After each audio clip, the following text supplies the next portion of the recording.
Welcome friends, welcome back.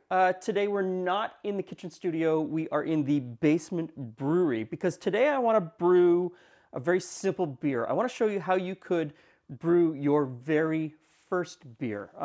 I've built up a recipe here where I've stripped it back to the bare bones.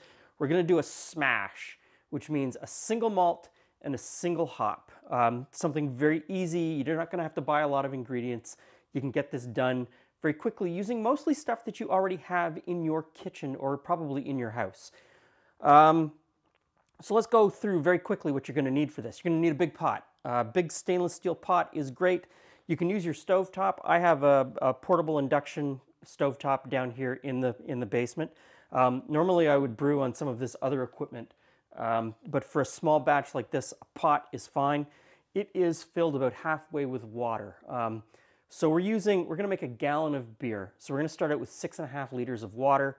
You need a pot that's about double the size of the amount of water that we start out with because it'll boil and boil over.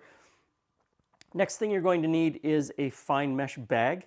And I will, the recipe is always down below, and I will put links to online retailers where you can buy this stuff. But if you have a homebrew store close to you that you can walk into, a bricks and mortar place, please do that. The people in these stores are great. They're there to help you. They'll give you a lot of great tips. Next thing we're going to need is some grain. And so I've got Munich malt here. I think that Munich malt has the flavor that I'm looking for that can stand on its own in a beer. Like, it's going to give you enough flavor and layers of flavor that it's going to be fantastic. Now the grain that I have here is whole, but when you order it or buy it, you can have the store mill it for you and get it already milled. Saves you a ton of steps and saves you from having to buy a grinder. I've got hops here, German Tettnang. No clue why I chose German Tettnang. I think that it will go well with the Munich malt. Who knows? Next I've got a 1 gallon jug, and I've got a bubbler on top. You'll be able to find a jug everywhere. The bubbler is really cheap, easy to find as well. You can get that at most homebrew stores. You can get that at every homebrew store. I've also got sanitizer rinse, and I've got two kinds here. So this is Star San. This is the one that I use most often. It's a liquid. You mix it with another liquid, sanitize everything. But I understand if you don't want to buy a jug of this, it can be fairly expensive. You can get a small bag of dry sanitizer that you mix with water, the same thing. This is probably the most important part of the entire operation. There's so many things in brewing that people tell you that you need to do. In this first brew, I want to strip all of that away. The only thing you really need to know in this first brew is a couple of temperatures, a couple of times, and everything needs to be clean and sanitized. And the last thing is a spoon. You're going to have a big spoon probably in your kitchen. Wooden spoon is fine. Plastic or stainless steel is better. And the last thing I have is my iPad. I have a piece of software on here that I design the recipes on, and it also helps me time out everything. There's a timer on here, it tells me when to put in the next ingredient. Very helpful, incredibly helpful, not needed, because I still take notes on paper. Every brew that I do, I write down in this book, because I just don't trust electronics. Long term, book is the way to go. So now the first step is to put in this little tablet. This is a Campden tablet. I'm using municipal tap water. Our tap water used to be chlorinated. At some point they changed to chloramine. So when the water was chlorinated, you could leave it out overnight and the chlorine would dissipate, or you could boil it and the chlorine would dissipate. When they switched to chloramine, it is persistent. It does not go away. You can leave this out overnight for days, weeks. There will still be chloramine in it. The Campden tablet, there is a chemical reaction that breaks it, blah, blah, blah, blah, blah. You get the point. If you're using municipal water, a Campden tablet is probably a great idea. Your municipality has probably switched to chloramine because it is persistent, it works better, and it is cheaper in the long run. So as the water comes up to temperature, that will dissolve. And also, while we're waiting for the water to come up to temperature, we'll grind the grain. And yeah, I know I could put a drill and make this go faster, but for me, I kind of like the relaxation of doing it all by hand. Our water is at about the right temperature, so I've got the grain done, I'll just get rid of this. I usually mash, and that's the first part of this whole process is called mashing. I usually mash between 154 and 156 degrees Fahrenheit.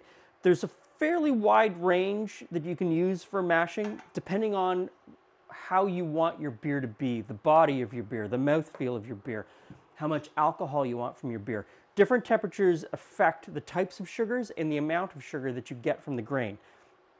For me, 154, 156, it gets me in the right spot. But you always want to bring your pot up a little bit higher, 2 or 3 degrees higher, because when you put the grain in, it's going to lower the temperature. And in this instance, I'm just going to do it in a pot. When you get into brewing, if you get into brewing, you'll do it in a bigger pot, or you might do the mash in a cooler to help you maintain that temperature. In this instance, this cooktop, I can maintain the temperature because I have fairly precise temperature control. But if you're doing this on your stovetop at home, don't leave the stove on. Bring it up to temperature, turn your stove off, mash in with your grain, which is just mixing it in with a spoon, and then cover it over with a blanket. That will help you hold the temperature. And if your temperature drops over the hour that we're mashing, it's not that big of a deal. And stir it in fairly slowly. You don't want to have it clumped together. And at this point, we're pretty much just making a porridge. And once it's all stirred in, I'm going to put the temperature probe back in just so that I can monitor the temperature during this hour-long mash. And I'm going to stick the lid back on just to help keep that temperature in. This will go for an hour. During that hour, I will probably stir it 2 or 3 times with the spoon just to mix it all around and make sure that we're extracting all of the sugar that we possibly can. So set the timer, and I will see you back for the next operation an hour from now. Now, the hour is up, and we did fairly well holding the temperature at around where we needed to be. Now, there's a step that happens now that if I was brewing on my regular equipment, I would do, and that's called a mash out. And I would bring this up to about 171 degrees Fahrenheit with the grain inside. And what that temperature rise does is it stops the enzymes from converting starches to sugars. I don't think it's important on a 1-gallon brew, on your first brew in your kitchen, even your 10th brew in your kitchen if you're doing a gallon at a time. There's the timer. Because I don't think it's important at this stage, I'm going to leave it out. But it is something to think about as you move on. So we're going to take the bag, and the beauty of brew in the bag is I'm going to lift this bag out. I'm going to put a colander underneath, and I'm going to let this drain. And while this drains, I'm going to turn up the heat to start it on the boil. We need to bring this up to a boil for about an hour. So I'm going to start that process, and I'm going to talk to you about something that is controversial. Let me get some gloves. There is a controversy with brew in the bag around this idea of squeezing the bag. And people are afraid to squeeze the bag because they're afraid that you're going to squeeze tannins out of the grain.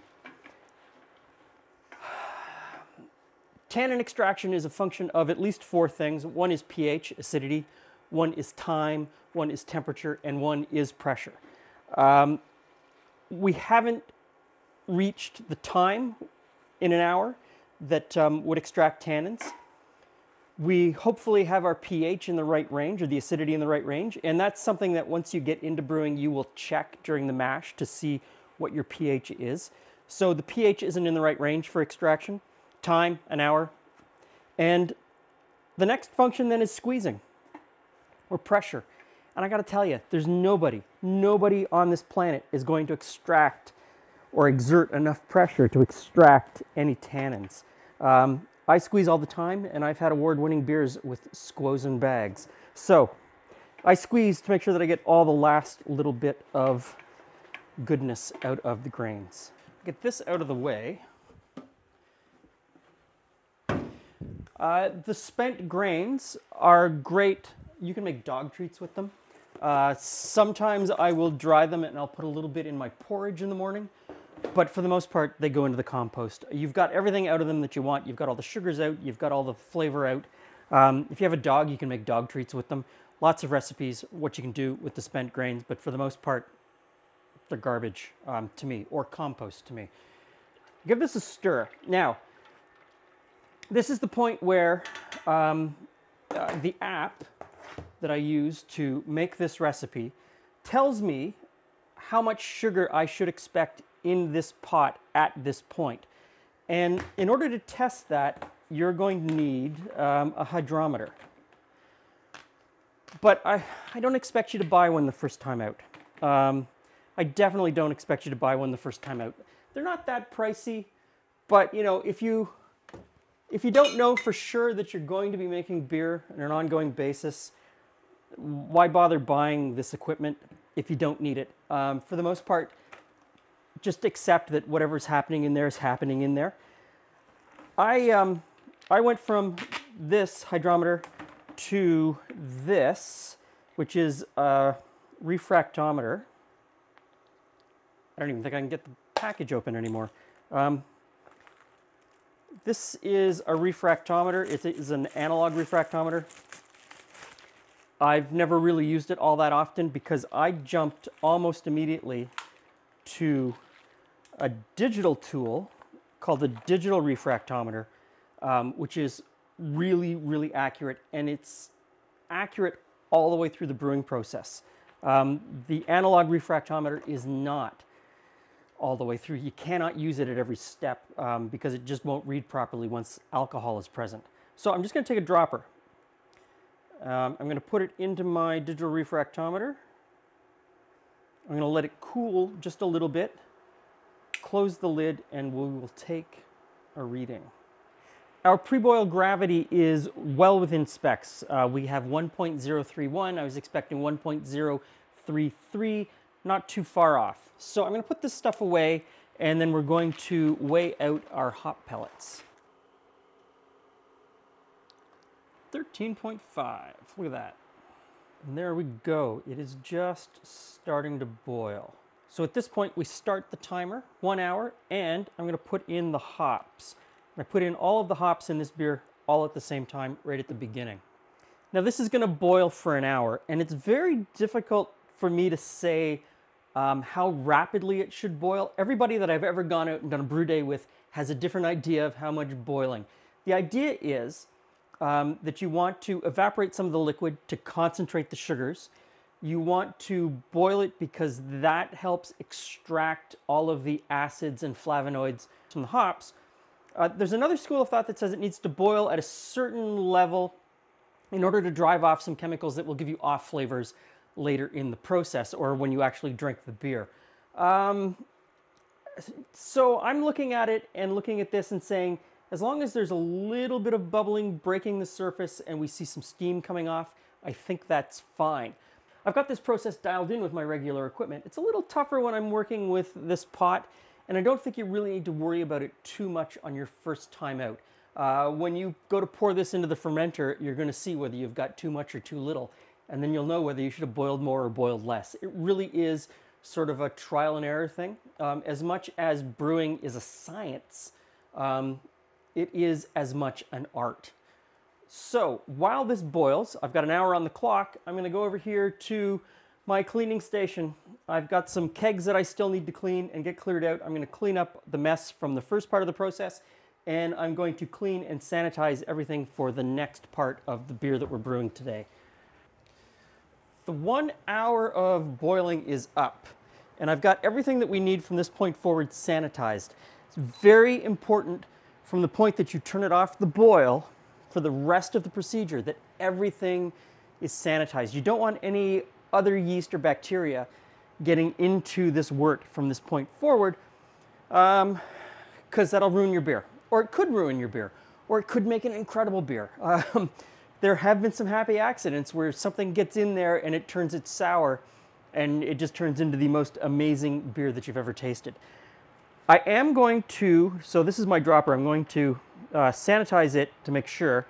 I'm going to check the opening gravity, it's called, and that is the sugar content of the wort. What we need to know is how much sugar is in this liquid to know if we're in the right spot, to know if we've boiled it enough, to know if we've done everything correct up to this point. I have an expected gravity, but knowing this gravity now and then testing it at the end after it's fermented is going to let us know our alcohol content. And for some people that's important, for other people they don't care. I'm expecting our end alcohol content to be somewhere between 4 and 5%, so not a really heavy beer, just something light to drink for your first time. So let's see where we are. Okay, 1.047. I was hoping for 1.045, so we're just a little bit over. I don't think that's a huge deal. Now we need to chill this down as quickly as possible, which is going to be difficult your first couple of times because you're not going to have some of the equipment that I have.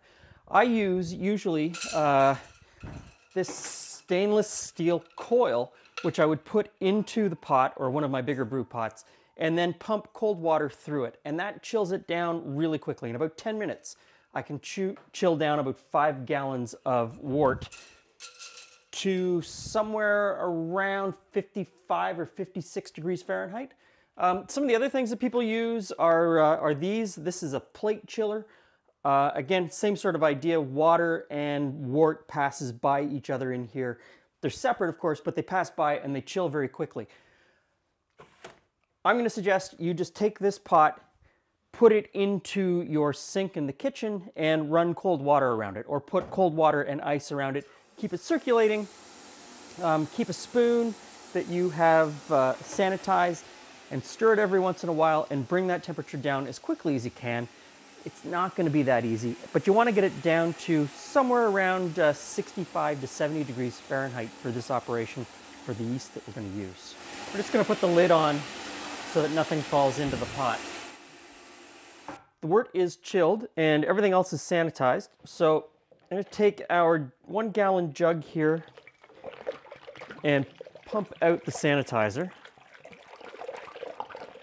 And you're going to notice that inside the jug there's going to be a lot of foam.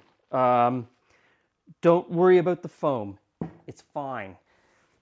Even though this is a sanitizer and it kills bacteria and yeast and everything else, in the concentration that's left inside this jug, it's not going to affect the yeast that we put in. You just have to trust me on this. It's going to be fine. So I've got this sanitized funnel, and we're just going to pour the wort into our fermenter. And you don't have to be overly gentle when you pour it in. You want it to gurgle a little bit. You want to get some oxygen into the wort. Even though fermentation is an anaerobic process, and from pretty much tomorrow to the end of the process, you don't want any oxygen. At the beginning, you do want oxygen. The yeast, as they first start to get going, they need that oxygen to get going. So often what I'll do when I'm making beer in a bigger batch is I will use a pump, and I will pump it into the fermenter from a height so that it splashes a lot, and we get a lot of oxygen built in that way. I also have an oxygen tank with a little stone that I will put in, and I will pump pure oxygen into the wort. Lots of different ways of doing it, but really, your first time, it's not a huge deal if you don't get it right. Another thing is, down at the bottom here, it gets a little bit filled with stuff. That's called trub. And that is stuff that's left over from your hops and proteins that come out of the wort. Two schools of thought with that. Like everything in brewing, there's two schools of thought. Some people say don't put the trub into your fermenter because you want it as clean as possible. I did that for a long time. Other people say you want to put the trub in your fermenter because the trub provides nutrients for the yeast. About halfway through the number of brews that I've done, I started to put the trub in, and I realized it's fine. My beers actually taste better since adding the trub. So I pretty much put it in, although I won't go any higher on this fermenter than this because it will start to bubble up. So there is, I don't know, there's maybe 150 mils of liquid left in this pot. Not a huge deal. So I've put our yeast in to sanitize the outside of the package, sanitizing our scissors as well. Now this is a dry yeast. This is Saffale US-05. I would suggest that you start with a dry yeast your first couple of times, mostly because dry yeast is less expensive than liquid yeast. And this one is very forgiving in the temperature range that it will ferment at. and it's also very forgiving in that it doesn't give off a lot of off flavors if your temperature goes out of range. And temperature control is something that you don't really worry too much about it right now. We're just going to do it at room temperature. So there's enough yeast in this package to do 5 gallons. I would suggest that you don't put the whole package in. I would suggest you try to get 1/5 of the package in. If you can, if you get a little bit extra, don't worry too much about it. It's not a huge deal. Just get it in there and just eyeball it. It doesn't have to be perfect. There we go. I'm going to say that's enough yeast. I would just give it a little bit of a swirl just to make sure that the yeast is wet and it starts to mix in, which it has. And now deep in here is the bubbler. This is an airlock. Where's the other piece? Oh, that's cold. So this is an airlock. It's going to let CO2 escape without letting any oxygen get back into the bottle after the fermentation starts. So that just goes in the top. There we go. Now I'm going to sit this somewhere out of sun. It doesn't have to be completely dark. You could put it in a closet if you wanted to. I would put it in a bucket just to make sure that if it does bubble over, if you do get fermentation that happens really strong, it's not going to ruin your carpet or ruin your floor. And let it go for 2 weeks. So I will see you again in 2 weeks. It is bottling day. So for bottling day, some help is really probably necessary. It makes it a whole lot easier. Now this has fermented for 2 weeks.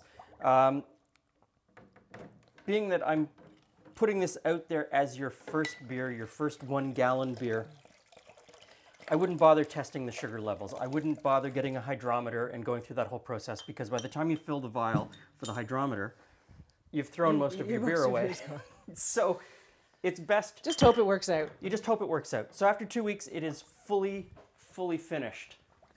Well, I like that you've got faith that there's 6 bottles worth here. I don't think there are. Okay. No, definitely not. But it's better to be over-prepared than scramble. It's better to be over-prepared than scrambled. So we've got a big jug of the cleaning solution. You want to put your bottles in, fill them completely, and then drain them out. You don't need to rinse your bottles, and it's okay that there's foam or bubbles inside the bottles. Completely fine. Everything needs to be cleaned and sanitized, except for the next step. And this is the part that is a little bit crazy. You need to put in priming sugar. Oh yeah, that's got to stay dry. And it's got to stay dry. So your funnel and your measuring spoons, you just kind of have to... Hope you did a good job last time you washed them. You just have to hope. So if I was doing this as a 5-gallon brew, I would mix this with water, boil it, and then put it into the 5 gallons and mix it all the way through. Make sure that it's completely mixed in. But because it's only a gallon, you have to kind of, again, close your eyes, cross your fingers, and hope. So this is priming sugar, which is dextrose. It is a simple sugar, which is what yeast really like to eat. You could use any sugar you want. There are online sugar calculators or priming calculators. But the problem with other sugars is that they can bring a flavor, and you don't want to add a flavor at this point. Or at least with this beer, I don't want to add a flavor. I just want to carbonate, reactivate the yeast in the bottle to carbonate. So while Julie puts in the priming sugar, in here I have the siphon. There will be water. You will get wet. It'll be okay. Do you want me to do all 6 or just, oops? Yep, do all 6. Okay. Okay. Okay, now we can remove the airlock.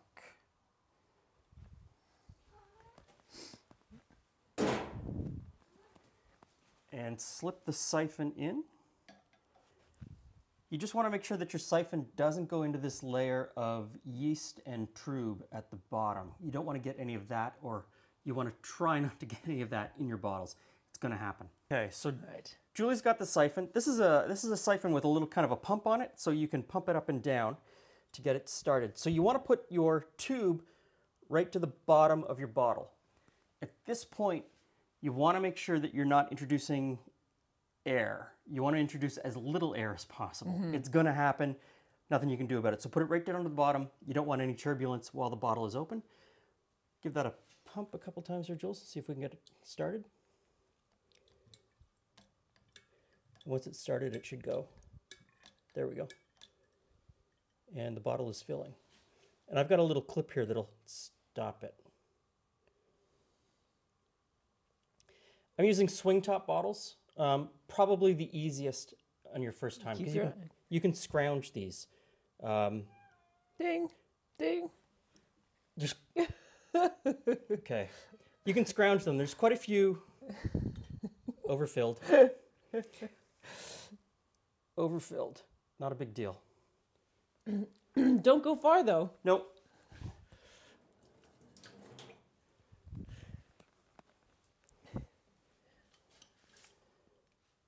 Okay, it's probably time to start figuring out how to... There we go. Talking while bottling. It's a problem. And you know, the second one's always easier, right? So you can probably scrounge these. You know that they're safe. You don't have to buy a bottle capper and bottle caps, which adds to your expense the first time.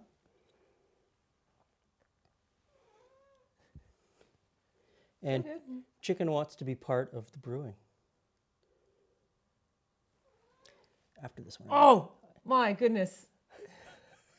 That's not what I was expecting. Okay, I need to... Okay, I'm all good. Good, ding.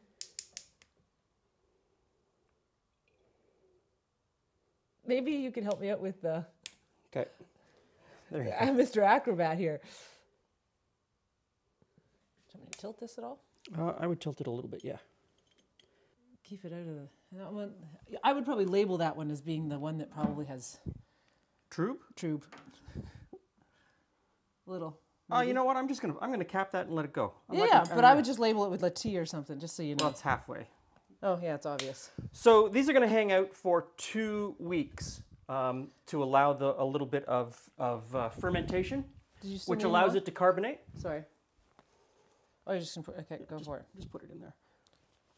Which will allow it to carbonate. So 2 weeks, room temperature, and then put it in the fridge to chill it down, and we'll do a tasting. I don't have enough hands. Okay, Jules. Oh, you're gonna taste it first? I thought you were gonna test first, but okay. I guess tasting is a test. Smells okay. Yeah. Once that's cold, and once it's carbonated, it'll be pretty good, I think. It's a little on the bitter side right now because it hasn't finished. Yeah. But yeah, it's I think we're on the right track. It's on the right way for a... Hey, well done, my friend. So hang tight like 2 seconds, and we'll be back for tasting.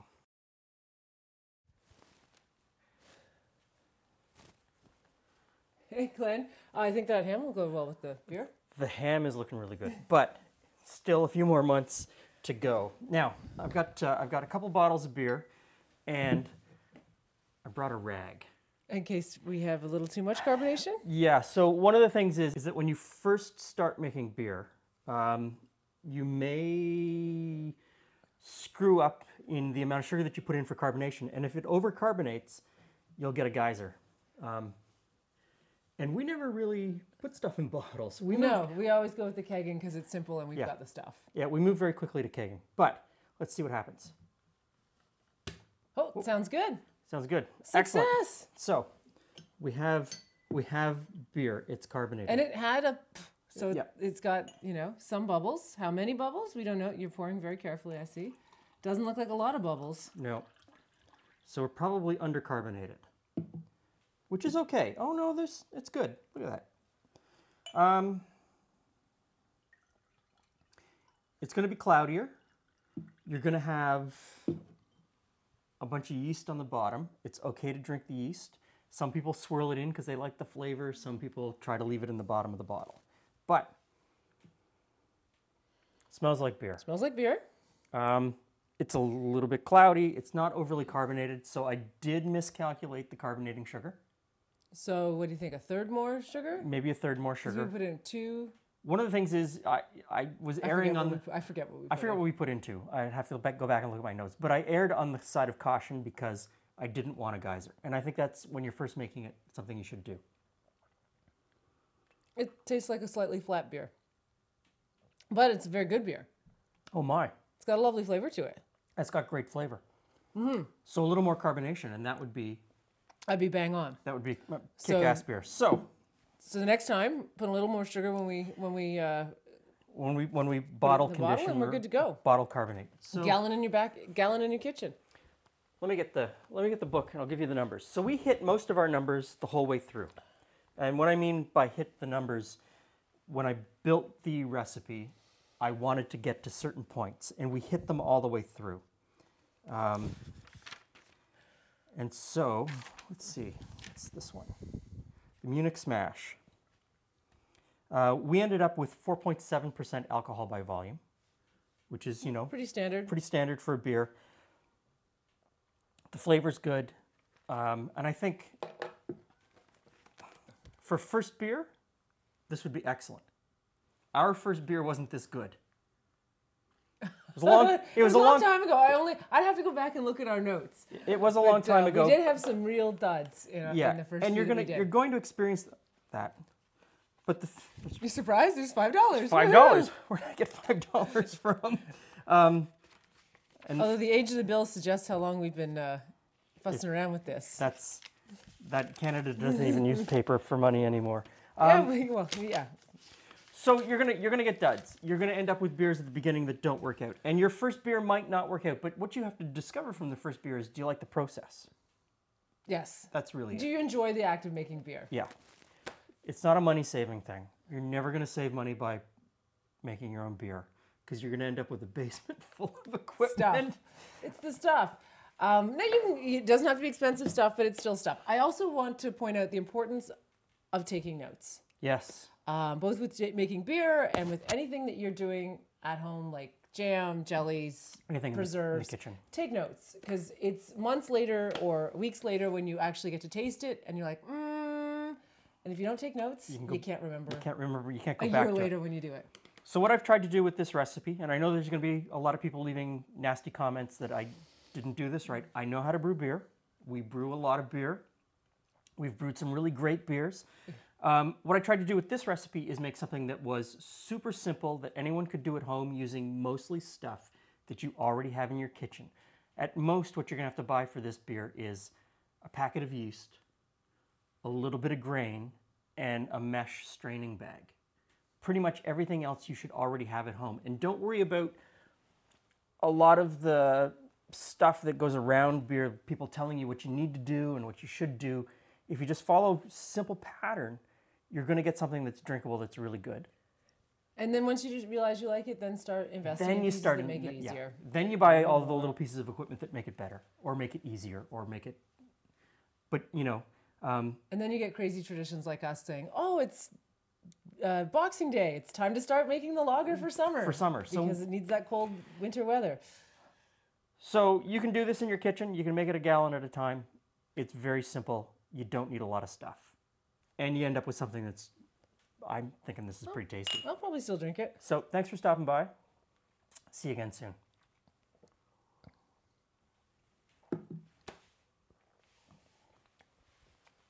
The flavor's good.